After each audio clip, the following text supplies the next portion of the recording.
I watch video after video, and I read and I listen to podcasts. I want to see how they ask the questions. I want to see how people answer the questions. I go to myself, well, I've got my own story. How am I going to tell my own story better? Like that's, and then that goes back to the team. Then I go, okay, what are the principles I can make better? How can I make each person's job better? What questions do I have to ask? How do I leave my door open so they can come and ask me all the time? How do I make them feel comfortable? You know, that's a challenge in itself. That's awesome. That's awesome, Matt. That's how much good value did we just get out of that? Yeah, quite a lot. Amazing. Can I just ask as well, what is the most rewarding part for you being at the top of Titan Fitness? Oh man, when you see people do good works, like when Jules showed me the membership page, like I was like, I'm fucking excited, but don't get too excited yet. You know, like I've got to keep that in check as well. You know, and then like when you get overexcited for one person, you got to go, okay, how does the other person, like they've got to get a win now. So you want people to get wins. And so, but the whole process, like when you start evolving and you start seeing them do amazing things, and you know, like today, you know, on the WhatsApp, you know, Jules was in the lead for getting people on board in the challenge.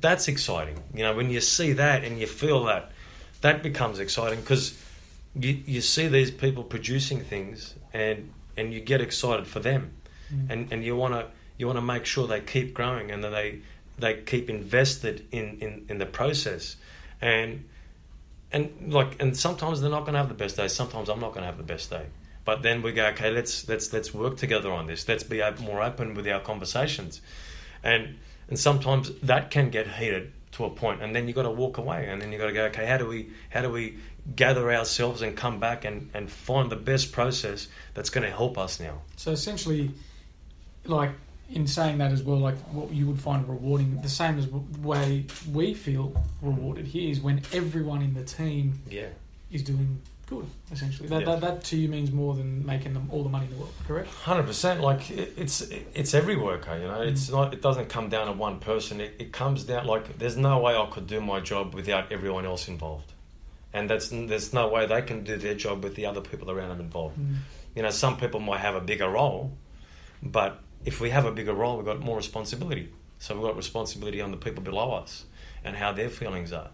And I always go back to this, you know, my environment growing up wasn't the best environment, and that pretty much dictated my results, and that dictates your outcome.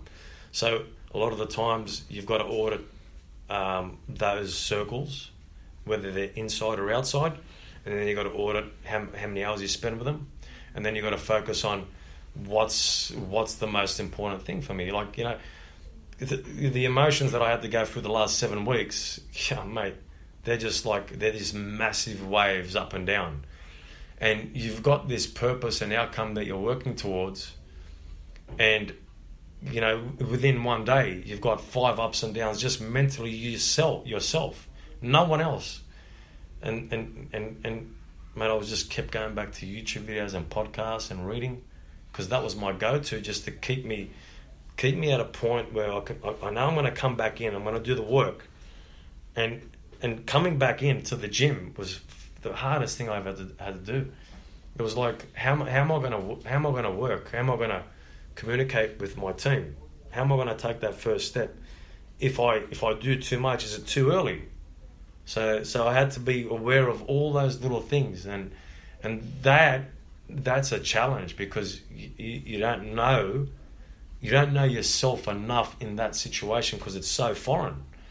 But you know, getting back in there and doing the extra work, and then seeing the people and seeing the support of the people was massive, and it was very gratifying, because you go, well, this is a great community.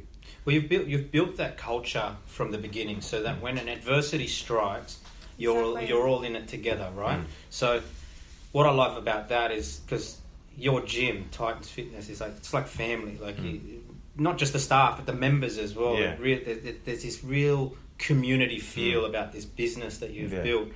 So if anyone sort of falls down, then you're all in it together, lifting each other up. But you've done the groundwork from, 20 years ago, from when you started the business. It's 20 years now? Over 20. So over 20 years ago, 20, you started the business and you've instilled this culture, and like you're saying, you're improving every single day. Yeah. You're asking the questions. You're getting deep into the meaning of what motivates people, and you're giving back to them as well, and the members as well, so that when adversity strikes, you're able to be supported.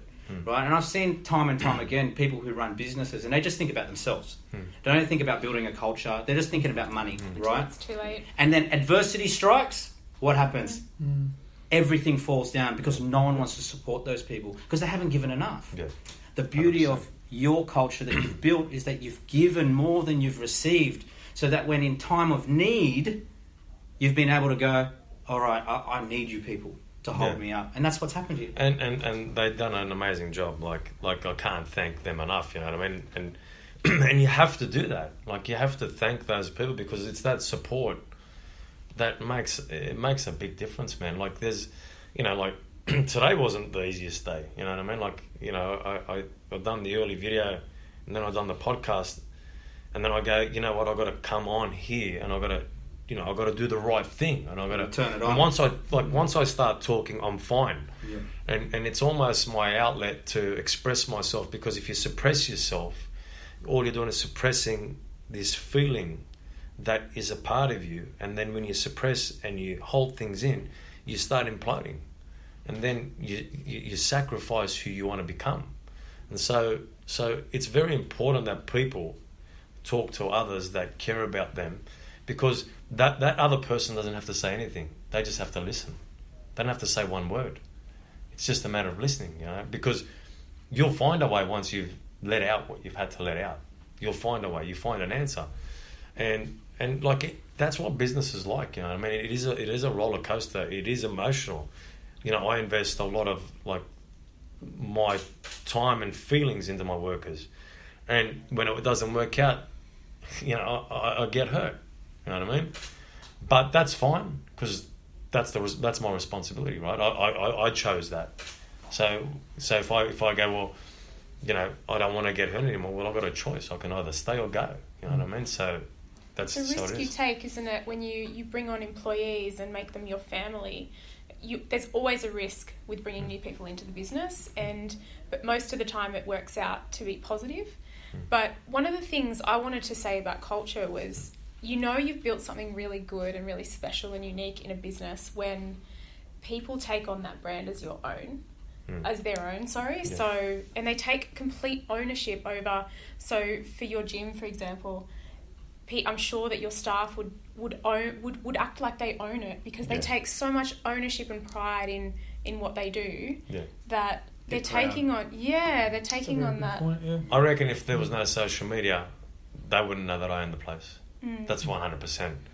Because the workers, I think I done a one-on-one with one of my staff members yesterday, and a member joined up and said, "Do you guys love working here?" And they go, "We love it." And I said, that person asked that question because she hears a lot of the times that it's probably not the place that they like working at. And the girls, without a shadow of a doubt, they said they love working there. And one of the new girls that started, Jessica, she goes, with my old job, I found it hard to get up at 4:30 to go and work. She goes, but here I actually get excited to come, because I'm growing, I'm learning, I want to become better. And when you hear that, it still shocks me when they say that. Even when new people come, it still shocks you, because you go, well, is this that special? Because for me, that's just normal. That's what I do, right? Work's normal.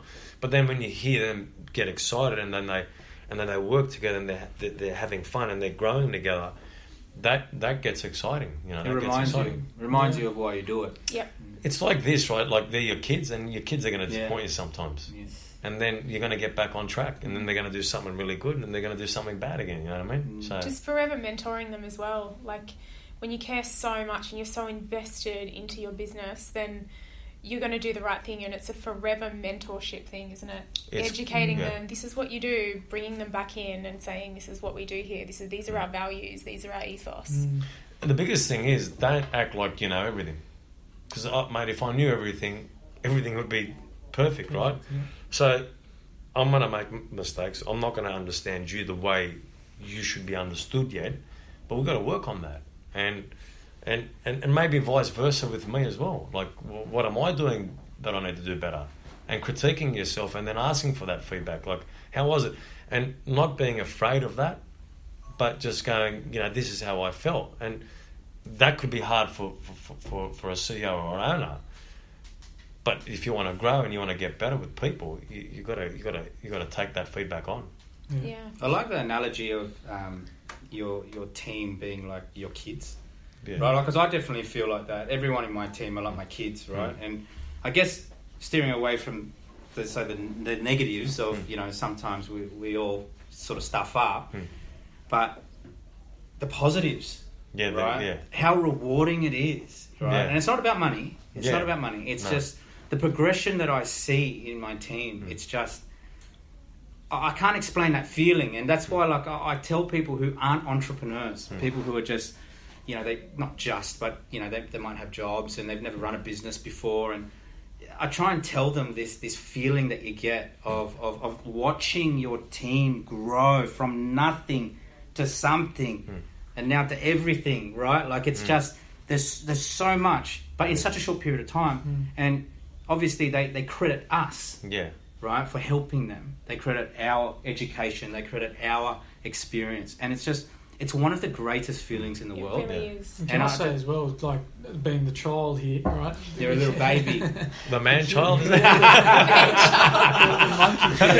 There's the child joke with of a beard. Jules wanted that, mate. He wanted that. There's the joke of the week, guys. It just happened. No, but How old are you, Mark? yeah, 10. No, no I was going to say, like, Zara was saying, it's amazing when he sees the team grow. Yeah. And it's amazing on our end as the children, right, when we can go, hey, Zara, I did this, hey, Jay, I did that. And they're like, oh, man, that's great, and everyone's just that positive energy is just like Momentum. you can feel it, like you can cut it in the air. It's actually tangible, And it drives everyone else up as well. Does, We use it a lot. Feeling. We talk about momentum so much around here. Like good things just happen in big, I guess, chunks. Because everyone, when the whole team's doing well, like one person does well, the whole team's doing well. Like you have these small wins here and there. Because I think good energy attracts good energy, right? Yeah. So it's important for that culture. One thing I do is I love the positivity, I love the optimism, right? But what I do is I go, look, when things go wrong and you're too positive, it can affect you. Just understand the other side as well.